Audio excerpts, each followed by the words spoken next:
একটা জিনিস এটা আমাদের মানতেই হবে, আজকের ডেটে দাঁড়িয়ে যা ইন্ডাস্ট্রির অবস্থা, বিশেষ করে কমার্শিয়াল ছবি মানে অ্যাকশন ওরিয়েন্টেড ফিল্মের যা অবস্থা বাংলা মার্কেটে দাঁড়িয়ে, এই সময় যে কোনো স্টারেরাও যদি চেষ্টা করেন কোনো অ্যাকশনধর্মী ছবি নিয়ে তারা আসছেন, সেক্ষেত্রে আমাদের এপার বাংলার যে দুজন সুপারস্টারেরা আছেন, দেবদা এবং জিৎদা, দুজনের মধ্যে যে কোনো একজনের ক্যামিও ছবির মধ্যে থাকাটা অত্যন্ত জরুরি ব্যবসায়িক দিক থেকে যদি ভাবা যায়।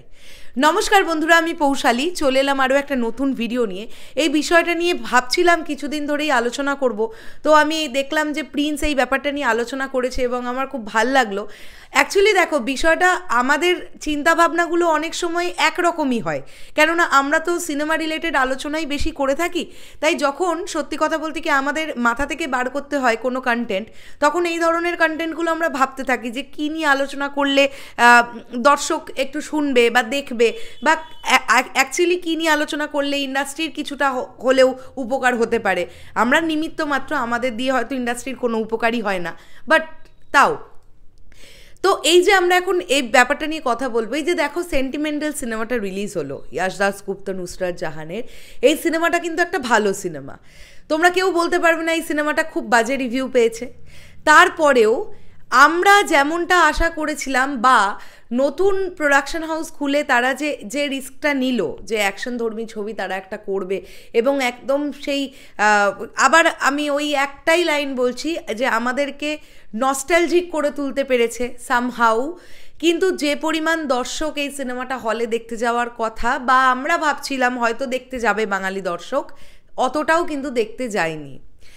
এই ছবিটার মধ্যেই যদি একটা দেবদা বা জিদ্দার ক্যামিও থাকতো, দেখতে আরে আর কেউ যাক না যাক, এই পার্টিকুলার সুপারস্টারের ফ্যানেরা তো যেত, সেই ফ্যানেরা গেলেও একটা ভালো কালেকশন আসতো, মানে একটা যেরকম কালেকশনটা হচ্ছে তার থেকে তো বেটার আসতো।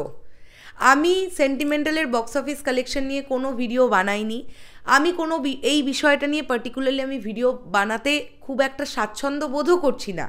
আমি মনে করছি যে এই ছবিটা যেরকমই চলুক, যতটুকুই চলুক, সেটা তাদের প্রথম কাজ। ডেফিনেটলি অবশ্যই তারা ভবিষ্যতে আরও ছবি নিয়ে আসবেন। তো যে মানে যতজন মানুষও দেখতে যাচ্ছেন তাদের বিশ্বাস করে আমি আশা করব তারা কেউ হতাশা হয়ে হল থেকে বেরোবেন না, এমনটাই আমি মনে করব। দেখো সত্যি কথা বলতে কি, এই সিনেমাগুলো বেশি দিন হল পাবে না। ফাইটার ঢুকবে 25 তারিখে, তো তোমরা খুব ভালোভাবেই জানো হল মালিকেরা ফাইটার না নিয়ে, কত হল মালিকেরা এরকম আছে বলো না, ফাইটার না নিয়ে যারা বাংলা সিনেমা রাখবে, তাই না? এরকম হয়তো হাতে গোনা কয়েকটা মাত্র হল আমরা পাবো। তো খুবই অল্প দিনের জন্যেই এসেছে মোটামুটি সিনেমাগুলো, তো যে ব্যবসাটুকু করবে ততটুকুই তাদের প্রাপ্তি হবে। তারপরে তো ধরো ওটিটিতে বিক্রি হবে বা স্যাটেলাইটে বিক্রি হবে, তারা তাদের টাকা তো ডেফিনেটলি তুলে ফেলবে, এটা নিয়ে কোনো কথাই নেই। ইয়াশ দাশগুপ্তর একটা স্যাটেলাইট ভ্যালু আছে, নুসরাত জাহানের একটা স্যাটেলাইট ভ্যালু আছে, তো ডেফিনেটলি তারা তাদের বাজেট তো রিকভার করে ফেলবে। কিন্তু আমরা কথা বলছি যে আজকের ডেটে দাঁড়িয়ে কোনো কমার্শিয়াল ছবি মানে মেনস্ট্রিম মাসালা ফিল্ম হিট করানোর জন্য নয় দেবদার একটা ক্যামিও রাখো, নয় জিদ্দার একটা ক্যামিও রাখো, এটা না রাখলে আমার মনে হয় আজকের ডেটে দাঁড়িয়ে একটু চাপ আছে বিজনেস করা, একটু চাপ আছে। আর অঙ্কুশদার মির্জা নিয়ে আসছে, আমি খুবই আশাবাদী এই ছবিটাকে নিয়ে। আমি চাই যে এই ছবিটা ভীষণ ভালো ওয়ার্ক করুক, কেননা এই মির্জা ছবিটাকে নিয়ে আজ থেকে তো আলোচনা হচ্ছে না, অনেক কিছু হয়ে গেছে এই ছবিটাকে নিয়ে, আলোচনা সমালোচনা সবই হয়েছে। তারপরেও ফাইনালি এই ছবিটা ঈদে রিলিজ পাচ্ছে, এবং আমি চাইবো এই ছবিটা ভীষণ ভালোভাবে চলুক। এখনও আমরা জানি না যে এই ছবিতে আদতেও কারোর ক্যামিও আছে কি না, সেটা আমরা হলে, আমি তো ততক্ষণ কোনো কমেন্ট করব না যতক্ষণ না আমি হল থেকে সিনেমাটা দেখে বেরোবো, আমি তো বারবারই বলে দিচ্ছি। তো আগে আমি দেখে বেরোই, তারপরে আমি শিওর হব। তো আমি বলবো দেবদা জিদ্দা তাদের কাছেও আমার অনুরোধ থাকবে যে যারা অ্যাটলিস্ট এই সময় দাঁড়িয়ে অ্যাকশন ওরিয়েন্টেড ড্রামাকে এগিয়ে নিয়ে যাওয়ার চেষ্টা করছে, তাদের তরফ থেকে যদি কখনো রিকোয়েস্ট যায় যে একটা ছোট ক্যামিও রোল করে দেওয়ার জন্যে, আমি এটা রিকোয়েস্ট রাখবো, আমি একজন বাংলা সিনেমার দর্শক হয়ে এটা রিকোয়েস্ট রাখবো, তোমরা কেউ না করো না। তোমাদের একটু উপস্থিতি, স্ক্রিনের উপস্থিতি যদি ছবিটাকে একটা ভালো ব্যবসা দিতে পারে, তাহলে আমার মনে হয় এটা ভালো হবে, মানে ইন্ডাস্ট্রির জন্যে ভালো হবে। শুধু একজন সুপারস্টার বা দুজন সুপারস্টার বা বছরে 2টো ছবি 4টে ছবি সুপারহিট হলেই সেই ইন্ডাস্ট্রি ভালো চলছে এটা আমরা বলতে পারি না।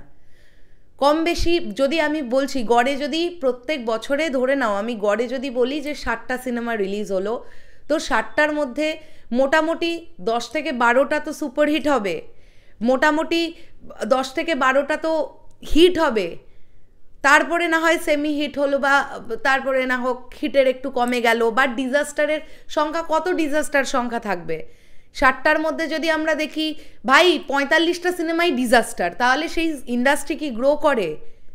কোনোদিনও সম্ভব? আজকে জিদ্দা দেবদা ছাড়া আছেটাকে? আজকের ডেটে দাঁড়িয়ে অঙ্কুশদাকেও মির্জা হিট করাতে গেলে সত্যি বড্ড দরকার নয় জিদ্দা নয় দেবদার একটা ক্যামিও রাখা।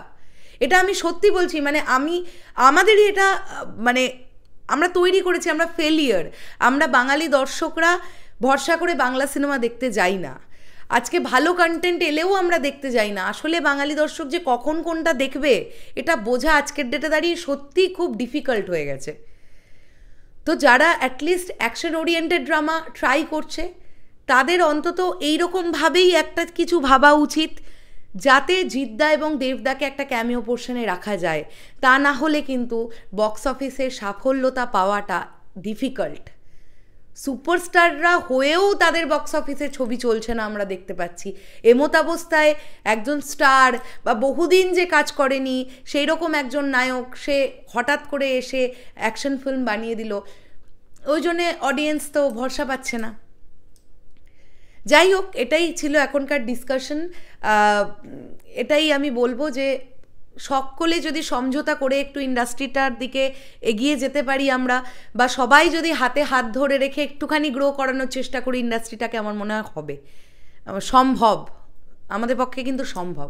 তোমাদের কি বক্তব্য কমেন্ট করে জানিও। আসছি আবার খুব শিগগিরই, তাহলে এখনের জন্যে টাটা।